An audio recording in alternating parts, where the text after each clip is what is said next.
You're watching Let the Quran Speak. Now we explore the idea of hell. In modern times, we tend to think of the concept of hell as a negative thing. We ask, how could God be so cruel as to condemn human beings to eternal hell? But does the idea of hell serve any benefit to human beings? What does hell do for us? Here with me is Brother Shabir Ali, President of the Islamic Information Center. Brother Shabir, what sort of benefit could hell have in modern times? When we tend to think of hell as a negative thing, as a bad thing. Well, a recent article in the Huffington Post, a web-based news outlet, showed that a study revealed that many people use the concept of hell as a way of conceiving of and making sense of the injustice that we notice in the world. Mm-hmm. It's like this guy goes into a movie theater and shoots a number of people, and someone says, may he burn in hell. Well, there's a sense here that he's committed grave injustice, killing this large number of people so wantonly, mm-hmm. and this and cannot created irreparable damage. It seems exactly. So it's not enough what can be done to him in this life. Something more has to be done, and he has to pay for what he has done. And the payment that we can conceive of, we just give it the label hell. He must receive some unimaginable torture. And that will be in hell. Mm-hmm. Do you think this is a good purpose that hell serves? I mean, the article showed some ambivalency towards whether yes. it was good or bad. Of course, people have exaggerated the concept of hell and its tortures, so we need to deal with that too, mm-hmm. on whether hell is eternal or not, yes. More particularly. But the idea that there are injustices in this world and that calls for a greater court in the life hereafter has been noticed in the philosophy of Immanuel Kant. Kant spoke of what he referred to as the categorical imperative, when we say that somebody ought to do something or ought not to do something. Well, usually when we say that somebody ought to do something is because that thing will generate a good result. And if not for the good result, we won't see like what's the ought in it. You might say you ought to be good, but why be good if good is not itself good in the sense that we can see something good coming out of good? Well, in this life, sometimes a person does what we know to be good, but suffers some ill consequences for it. Mm-hmm. And sometimes a person does what we know to be bad, but suffers some good, or rather benefits from it in a good way. So that shows that there is some sort of injustice present in our present world. And when we say that somebody ought to do something, we are referring to a greater sphere of justice than the limited scope of our present world, and that calls for like belief in the life hereafter, as Muslims and Christians have believed for a long time. In other words, we're calling here for the existence of a heaven and hell, which will be the ultimate expression of goodness and evil, mm-hmm. In response to the deeds that we are saying we ought to do here or ought not to do. Mm-hmm.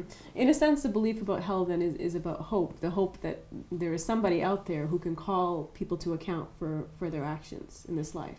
Yes, basically it says that these, criminal warlords, for example, are I don't know if I'm using the right terms mass here, murderers, murderers, gang leaders, and so on, who are benefiting tremendously from the crimes that they commit, and they're powerful enough to get away with this. Well, we don't even have to speak about criminals and drug lords. We can speak of leaders sometimes of vast populations who have the sort of power that allows them to commit crimes and not even get them labeled as crimes, or to commit injustices and at the same time get away with that in terms of the scope of this world. Mm-hmm. Now, the hope of the oppressed people is that in the life hereafter, God is going to bring these oppressors to justice. Is that a realistic hope?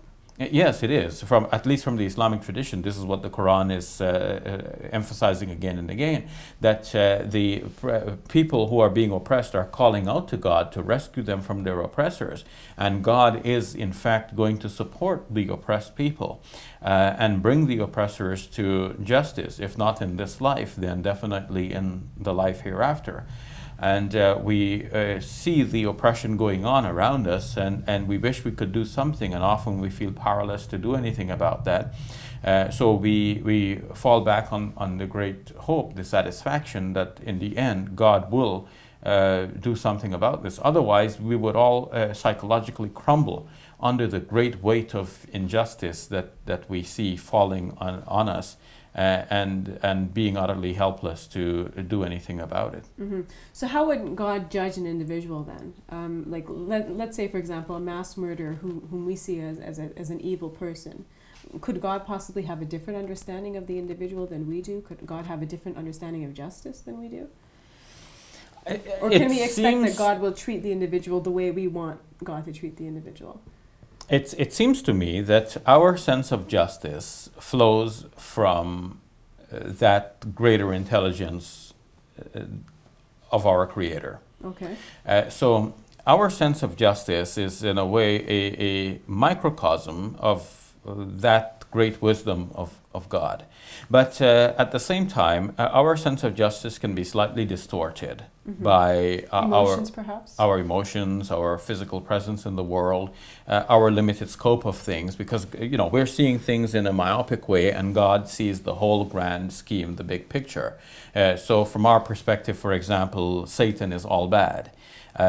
Some of the Muslim Sufis, some of those who intensely worship God and try to look at the spiritual side of things, think that there is a certain good side of Satan, in that, for example, when Satan initially rebelled at God's command to worship, to bow down to Adam, Satan rebelled because to him bowing down before anyone other than God was a kind of a sacrilege.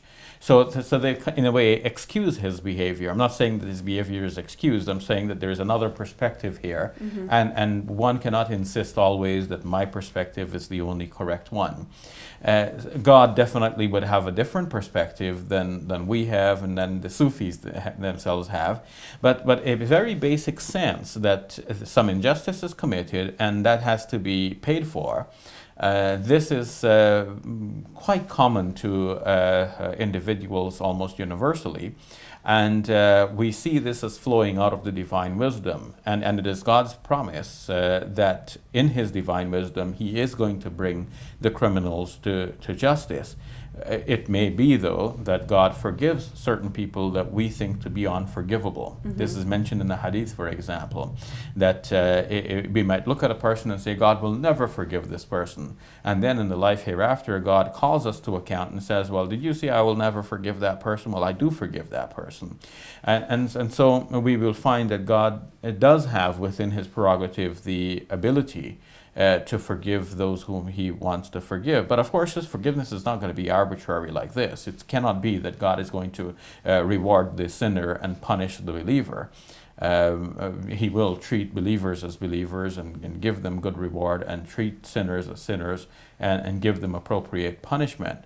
But we may always desire that the sinner punishes more than is really within God's wisdom to punish the individual. I think a good case of this is the question of the eternity of hell. Traditionally, believers have thought of hell as being eternal, and they thought that people will be tortured therein forever and ever.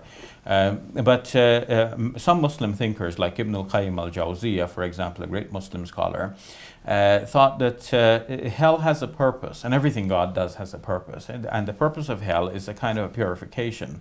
So it will purify the believers, those who have committed some sins, they will purify there for some time and then go into heaven eventually. And what about those who cannot enter heaven at all? Well, we don't know the answers to all of the questions about this, but it's inconceivable that they will be torturing in hell forever, because that serves no purpose. And God does everything for a purpose. What does hell look and feel like? Is it a fire as we imagine it? Do we have any idea what it would be like? One of the most widely used English translations of the Quran is the translation and commentary by Abdullah Yusuf Ali.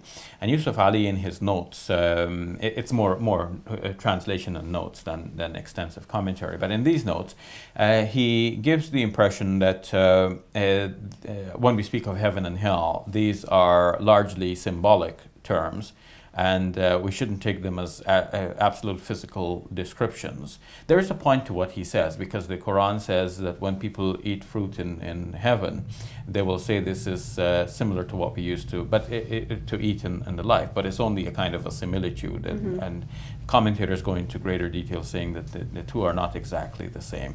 So what exactly is hell? We'll have to experience it when we go there, but we shouldn't think always in physical terms. All right, thank you for that, Brother Shabir. You're welcome. We'll take a break, and when we return, we answer questions we've received from you, our viewers.